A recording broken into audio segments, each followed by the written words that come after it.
Bonjour chers frères et sœurs, salut aux amis de l'histoire, à ceux qui aiment la science historique. Je vois des gens qui font des critiques malencontreuses contre les disciplines de sciences humaines. Ils font croire que c'est la science exacte. Mais toutes les sciences sont importantes. Toutes les sciences sont importantes.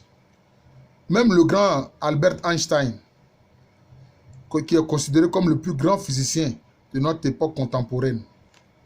Mais il a dit que plus tu fais les découvertes scientifiques dans la création, et plus tu t'émerveilles de celui qui a créé tout ça.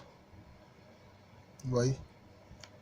Et il y a les sciences sociales pour résoudre les problèmes sociaux. Il y a la science historique pour expliquer les événements et les vécus des hommes à travers le temps. Pour qu'ils ne recommencent pas les mêmes erreurs. Regardez par exemple quand on a des partis en Europe d'extrême droite, des partis néo-nazis. C'est-à-dire qu'ils ne veulent pas tirer les leçons du national-socialisme, du nazisme, d'Hitler et de ses compagnons. Donc l'histoire est une discipline importante. Même la vie de chaque être humain est une histoire. C'est pour ça qu'il y a des biographes pour écrire l'histoire de certaines personnalités. Voilà. Ceux qui ne comprennent pas ça, on ne peut rien faire pour eux. Alors, donc, nous allons faire une série de vidéos sur l'histoire d'Inzima en remontant le temps. Nous avons eu à faire des vidéos sur le peuplement Nzima en Côte d'Ivoire. Maintenant, nous remontons dans le temps pour voir comment est-ce que le début de la formation de ce peuple-là s'est fait. Nous avons parlé des Adjomolo, Jomo, partis du Bono, mais certains d'entre eux d'abord étaient dans ce qui était le Gonja, qu'on appelait l'espace Mbanya. Là-bas, ils sont appelés Kadjomo ou Kwadjomo. Maintenant, ils sont dans le Bono et du Bono, maintenant, ils vont venir dans ce qui va être le pays Nzima. Alors, quand ils viennent, comme je vous l'ai indiqué, le leader qui était à la tête s'appelle Nana Kemakmani. C'est lui qui va inaugurer la première dynastie royale en pays Nzima, d'abord à travers le royaume Adjomolo, qui est une dynastie de Matriclan Mvavie. Et la capitale, la première capitale qui était un peu à l'intérieur des terres, s'appelle Aoumazo. Aoumazo, c'est-à-dire sur les trous. Parce que là-bas, il faisait l'exploitation de l'or. Et aussi, il était dit que dans cette zone-là, il y avait beaucoup d'éléphants. Ensuite, la capitale va se déplacer. Et la deuxième capitale sera Agnenebo. Et la troisième capitale sera Benyini, qui va rester longtemps la capitale, avant que le dernier roi de la dynastie d'Mvavile, qui est le fameux Kakuaka, lui s'installe à Douambo, qui était un peu une seconde résidence des rois. Et voilà. Et quand par la suite le royaume va se scinder en deux, bon, Douambo va être la capitale, disons, du royaume du Nzima Est. Voilà. Alors, donc nous allons voir successivement les différents groupes qui vont venir s'installer en pays Nzima à la suite des Jomo ou Adjomolo. D'abord, il y a ce qu'on va appeler les Essouma. Les Essouma, qui sont à Assini Mafia. Ils étaient dans le pays Nzima. Ils étaient dans une zone que la tradition orale appelle Azangoulenu. Parce que ces Essouma, en majorité, en fait, c'est par la suite qu'on les appelait Essouma, en majorité, étaient constitués de membres du clan Azangoulé, qui est le clan qui a pour symbole l'igname. Mais chez les locuteurs du Tui, tels que les Ashanti, les Achim, etc., là-bas, ce clan est appelé Kona Asokore. Il est appelé aussi Assini. Par exemple, les Amakom qui sont dans l'Ashanti, leur clan, c'est le clan Assini. Donc, ils étaient à Azangoulenu. Et eux, ils ne voulaient pas se soumettre à l'autorité du roi Adjomolo. ils voulaient eux-mêmes créer leur propre espace politique. Et cela va provoquer une guerre. Cela va provoquer la guerre. Une guerre, n'est-ce pas, entre eux et les Adjomolo. Cela va provoquer une guerre entre eux et les Adjomolo. Et ça a été vraiment une guerre meurtrière parce que l'histoire en parle un peu, notamment, je veux dire, l'histoire traditionnelle en parle un peu, à travers, disons, les pleurs rituels concernant les membres du clan Azangouli. Il est dit qu'ils étaient à Ezini, qui en fait Essini, qui est un de leurs noms. La zone d'Azangoulou était appelée aussi Ezini ou Essini. Et comme eux, ils voulaient créer une entité politique là, ils ont eu une guerre contre les Adjomolo. Et ils avaient une mascotte. Enfin, je peux dire un animal fétiche, un oiseau fétiche, qui est le coq. C'est pour ça qu'ils ont ce dicton qui dit « Adjongo ania blessi bena ». C'est-à-dire que tant que le coq n'a pas chanté là, eux, c'est comme s'ils ne sont pas tranquilles. Et durant la guerre, cette guerre a eu lieu, disons, au tout début du XVIIe siècle. Au tout début du XVIIe siècle, ou bien fin 15e siècle, début du XVIIe siècle. Entre les Essini, les Futu et Souma, et puis les Adjomolo. Et durant la guerre, ces Essini-là, ou Futu et Souma, sont allés se cacher dans la localité de Moro. Or, Moro était une localité peuplée par les membres du clan Mafolé. D'ailleurs, c'est une partie de ces Moro-là qui va former le matriclan Moro qu'on trouve dans l'ensemble des Abourés. Vous remarquerez que chez les trois groupes Abourés, ou si vous voulez, oui, les trois groupes Abourés, c'est-à-dire les Ogboum, les Ivevlets de Bonois, les Ehé de Mossou et les Ossouan des Bras, le clan Moro garde toujours le nom Moro. Ça ne change pas. Alors que certains noms de clans changent chez les Abourés. Par exemple, concernant le clan Asokopoué à Mossou, il est appelé différemment. À Bonois, on l'appelle Ogboum Hiver, etc. Oui. Mais Moro, c'est toujours Moro. Voilà. Et donc, les membres du clan Moro étaient à Moro, en pays Nzema. Et c'est dans cette localité-là que les Essini, ou bien si vous voulez, les Futu et Souma sont allés trouver refuge. Malheureusement pour eux, leur coq a chanté. Et cela a dévoilé leur cachette. Et là, les Adjomolo se sont livrés à un massacre contre eux. Parce que simplement la raison, c'est que eux, ils voulaient créer une entité politique autonome. Ils ne voulaient pas entrer dans l'alliance que proposaient les rois Adjomolo. Et c'est ainsi d'ailleurs qu'ils vont quitter la zone et ils vont aller se réfugier sur les terres éotilées. Ils disent qu'ils ne veulent pas reconnaître cela, mais c'est ça qui est vrai. Ils se sont réfugiés sur les terres éotilées. Et les éotilés leur ont permis de s'installer notamment à Soko, qui est la grande île d'Asoko Monobaha. À Soko. Voilà. C'est ce qui s'est passé.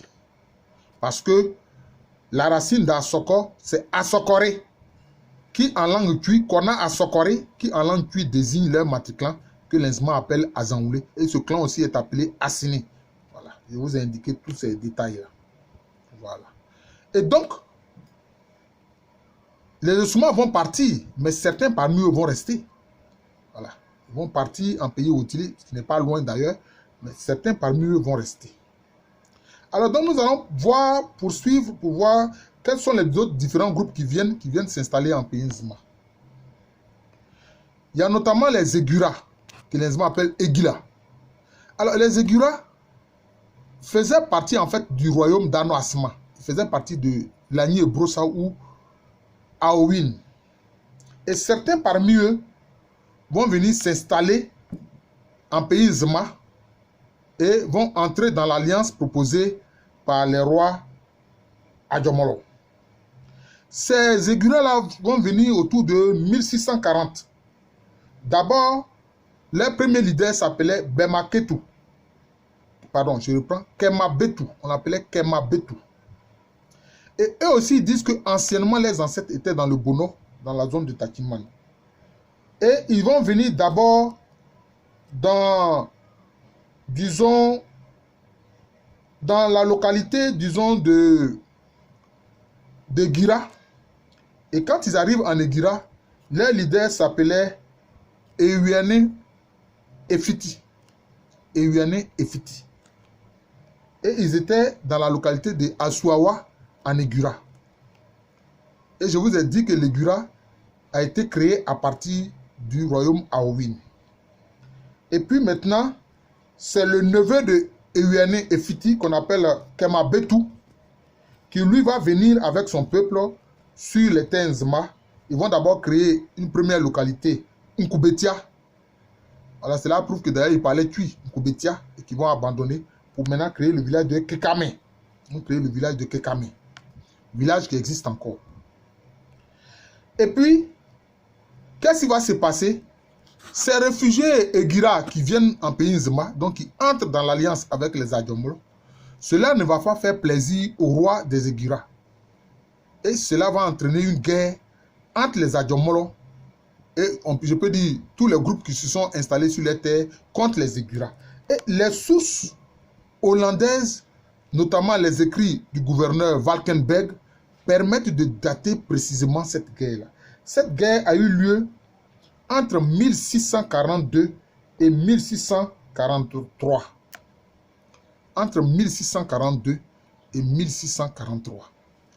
Et durant cette guerre, les Adjomolo ont dû faire appel aux Ewotilé pour les aider militairement. Quelquefois, quand j'entends dire que oui, les Ewotilé, c'est un peuple pacifique qui ne faisait pas la guerre, j'ai ri. Parce que tout le système des classes d'âge qu'on voit chez les Akans lagunaires de Côte d'Ivoire, mais c'est parti des Ewotilé, c'est les Ewotilé qui ont créé ça. Voilà, c'est les Ewotilé qui ont créé ça. Voilà. Les phares, ce sont les Ewotilé qui ont créé ça.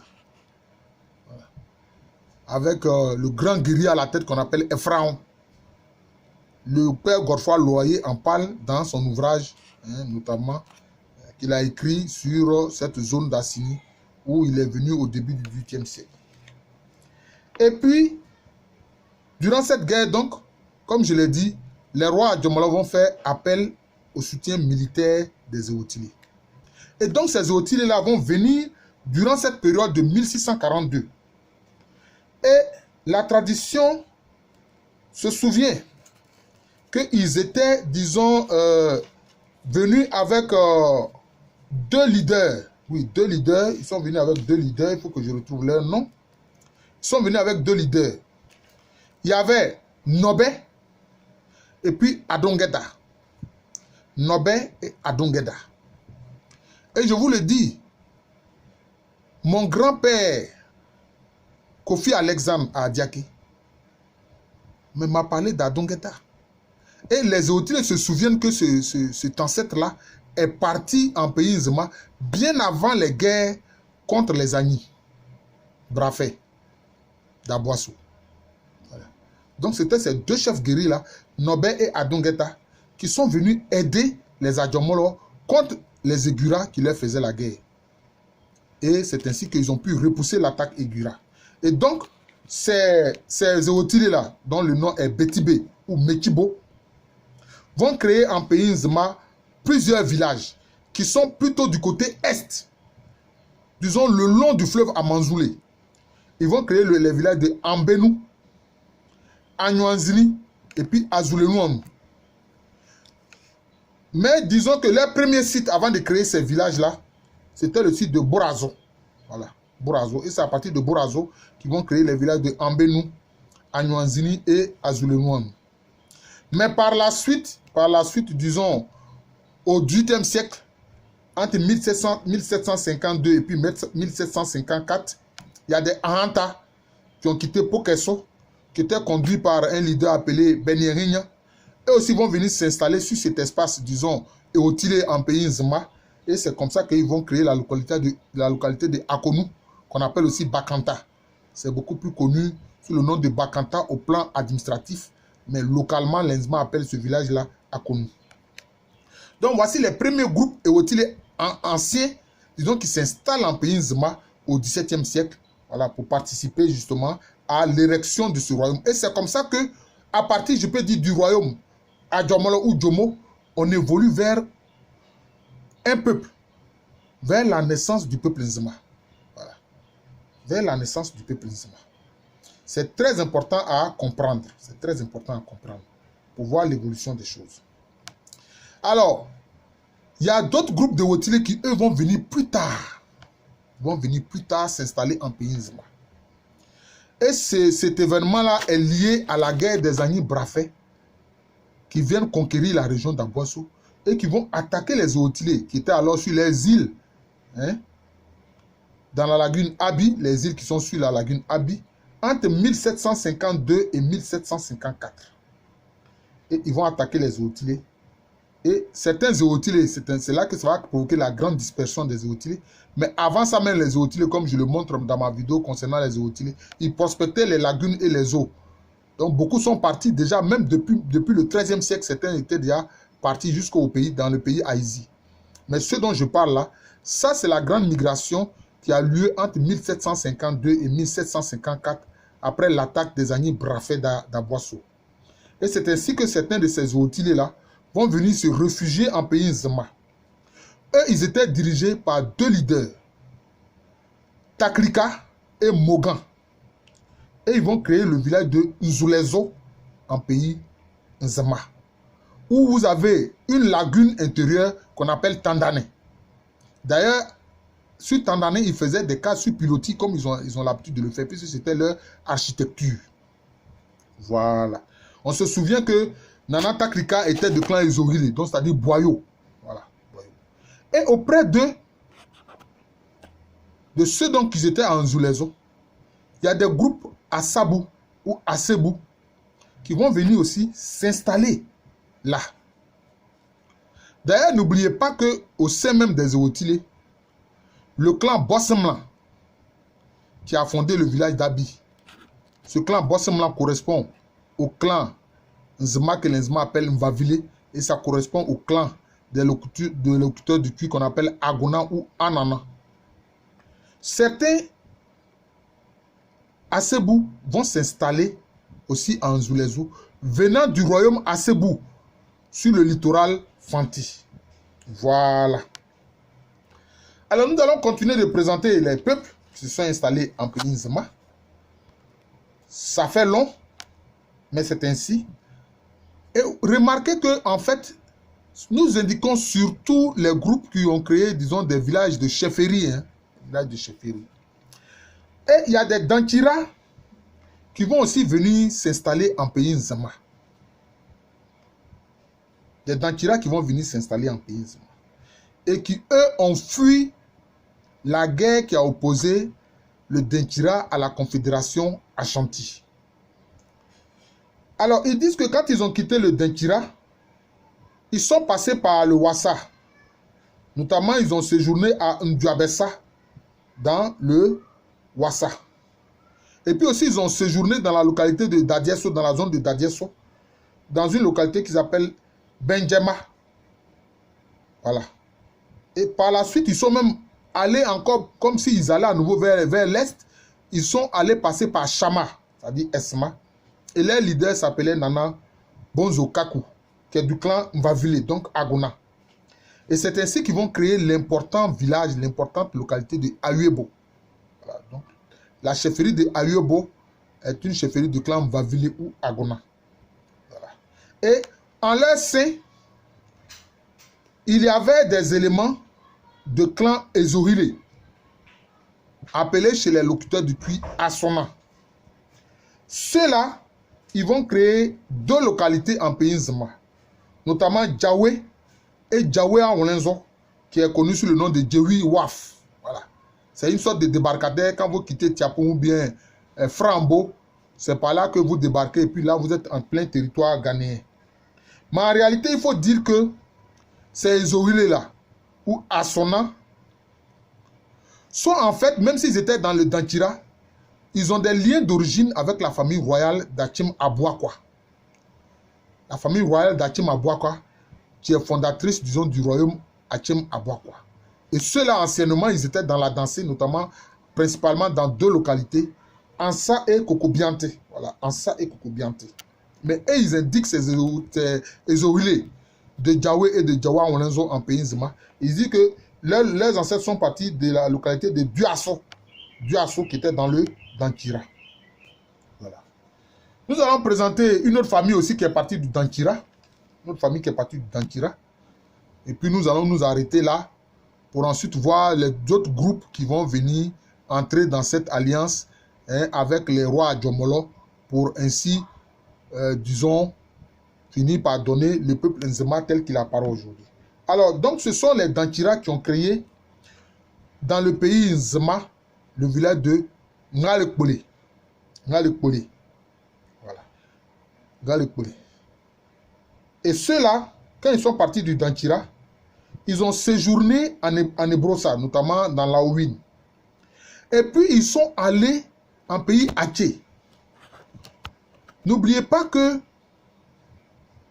les traditions de Dadiesso, des Suamra de Dadiesso, indiquent que les ancêtres étaient des Ashantis venus de Djouaben. Et quand ils sont venus faire la guerre à la Ouine, ils ont attaqué la zone de Dadiesso où ils vont s'installer plus tard, mais ils indiquent qu'ils ont trouvé sur place des Baoulés Ali, dirigés par la reine Tanouadjo, et ils ont trouvé des Haché dirigés par le chef Obin Aka. Et je pense que c'est ce groupe-là, ces Haché dirigés par Obin Aka, c'est dans cette zone-là que ces futurs Dankira qui vont créer Ngrekazo, pardon, qui vont créer Ngalekpole en pays Nzema, vont se joindre. Et cette famille qui a créé Ngalekpole a un nom spécifique. On les appelle Agouahin. Pourquoi? Parce que leur aïeul s'appelait Agouahin Afo. Et ils indiquent bien qu'ils ont séjourné en pays Haché et aussi en pays Abé. Parce que la famille Agouahin existe aussi bien en pays Haché qu'en pays Abé. En pays Haché, le nom Agouahin a été un peu modifié. On appelle ça maintenant Wahin Afia. Wahin, vous voyez, Agouahin, Wahin, voilà. Wahin Afia, ce clan-là. Donc, les membres du clan Wahin Afia qui sont en pays Haché, là, je vous le dis, vos parents, là, ce sont les Nzema de Ngalekpole. Ce sont les Nzema de Ngalekpole. Vous voyez tous ces éléments-là pour vous montrer un peu la complexité du peuplement. La complexité du peuplement.